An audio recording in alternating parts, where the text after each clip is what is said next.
All right, I'm Mike Morano, reporting for DameWildcats.com, and joined right now by our head women's soccer coach, Dan Dolan. And Coach, we got a lot to get to this week in a short interview here. 3 games since we last talked, a 1-2 record in those contests. You guys pick up a 1-0 win last week in a rivalry game against Roberts Wesleyan.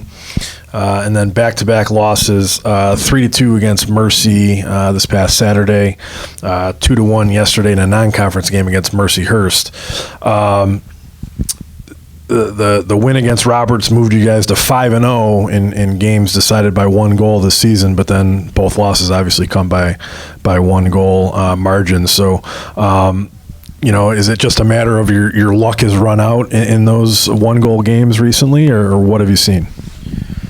With a young team, I thought we've done really well earlier in the season in finding ways to win. And I think sometimes numbers just fall the other way. As the season's gone on, it's hard to go 8-0 or 10-0, winning 1-goal games. But I thought we played very good against Mercy. And then yesterday, struggled. The field wasn't the greatest, with a lot of rain we've been having, and we like to possess. And I thought we gave a lot of respect to Mercyhurst instead of trying to go at them where we have in previous games. And so when the other team's taking it to you a little bit, even though I didn't think they dominated the match, I thought they did a little bit better than us going at us. You're going to have more chances from the other team, and, they capitalized on a couple of them. I want to ask you, specifically about the Mercy game this past Saturday. They had come in basically the hottest team in the league. I thought you guys did a masterful job of keeping your shape defensively and then putting some really nice counter attacks together. Resulted in a pair of goals for you. You give up a goal in the 85th minute in that game to lose. So, what were the thoughts coming out of that game, knowing that you were going up against basically a team that's leading the league and right there with nationally ranked LIU Post? We had a really good plan going into it. Blocking path of play, blocking areas, making sure we mark tight. They play the same formation we do, so we knew that it's us versus them going up and who can play the system better. I thought defensively we played really well, and we knew that we could counterattack against them. We know that their outside backs get up. We had our forwards track them, and as soon as they lose the ball, can we counter? Because their outside backs don't like to drop it as well.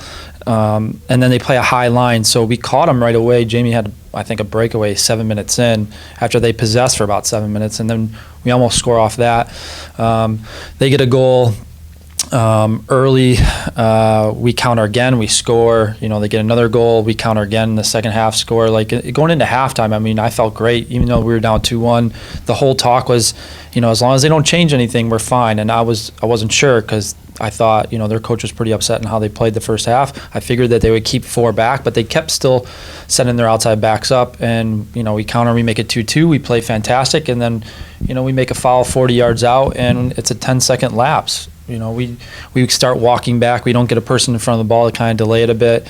As we're walking back, ball gets played behind our head, and they score. So super happy of how we played for 89 minutes, but that's how soccer is. And if you give a team that is that good a little bit of time, they're going to pounce on you. So Mercy did a really good job, but it was nice to see us play really well. I was really happy. Upset for the night as we didn't get the result, or one that I thought we deserved, whether it was a tie or going to overtime. I thought we'd have a really good chance because going into overtime, those 10-minute periods, a little bit of break gives us a little bit more energy to get a quick counter. It would have been nice to see what happens after 90.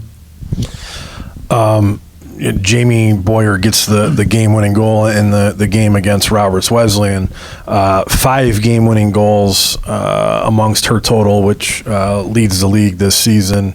Overall, 7 goals, 16 points. She's among the league leaders in both of those categories as well. Just talk about the season that your sophomore striker's having.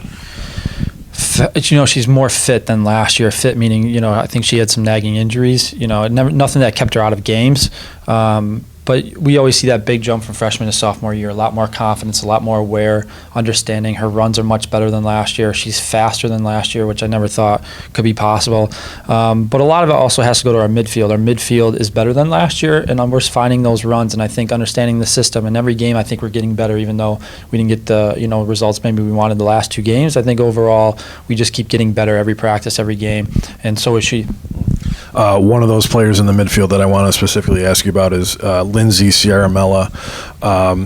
Maybe a little bit unheralded, doesn't get some of the attention that some of the other players on the team do, but she had to go out of the game yesterday against Mercyhurst for a time. She came off with an injury, ended up being okay and came back in, but your team is just different on the field when she's not out there.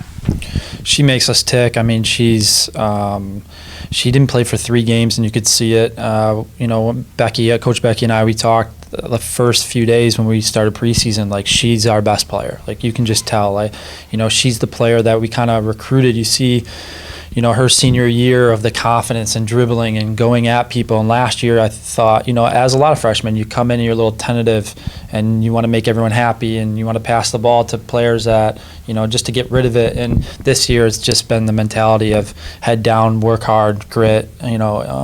She's just been great. And when she's out there, we do a much better job in the midfield, possessing the ball, keeping it, knocking it, finding the forwards. I think when she's not in there, sometimes we get a little jittery, and our age starts to show. Kind of like how she played is kind of like what a lot of the freshmen are going through right now.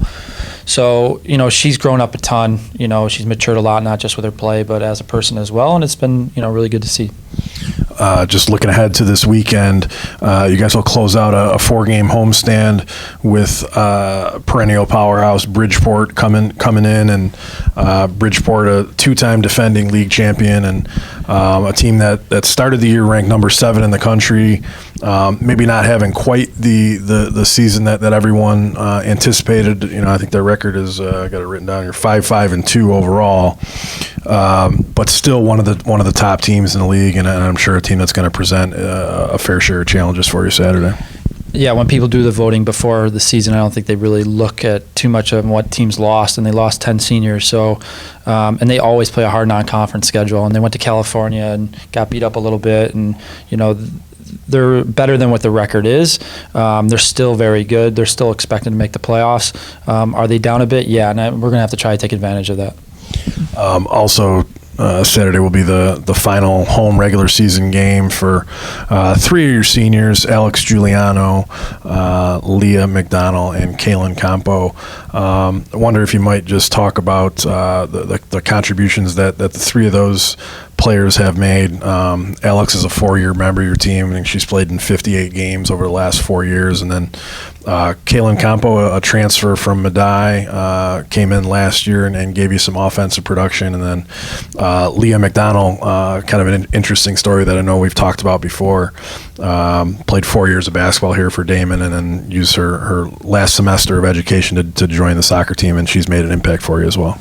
Yeah, Leah has come in, and I think the thing that always stands out with her is her work ethic. And she comes in every single practice, works her butt off every game, even whether she gets 5 minutes, 10 minutes, whatever it is. I think, when we talked, her and I had talked, throughout the season, her goals was to push, the starters, and push the other players. And I think she's done a really good job of that. And when called upon, one of the games she did score for us, which was huge as well. So Leah's done, has contributed more than I think she would even say that she has, which has been nice to see. Kaylin came from Medaille, was there a couple of years. We recruited her before that. I don't think she had the greatest experience, and I think coming here, it's been a whirlwind for her. It's been great for her. I don't know if it's been, playing time has been as great as I think she would like, but I think she's not one that to ever complain. She gets to practice. She works hard. I think she gets along really well with the girls, so I think it's been a fantastic experience for Kaylin. And then Alex Giuliano, I think she's seen how much we've transformed in 4 years, just not as a school, but as, athletics, but for our soccer team as well, and how much, we've gotten better. And she's played in a ton of games. She started a lot of games for us. Just her work ethic, mostly in games, is just fantastic. And we'll do everything that we need for her to do. And a lot of the times it's defending.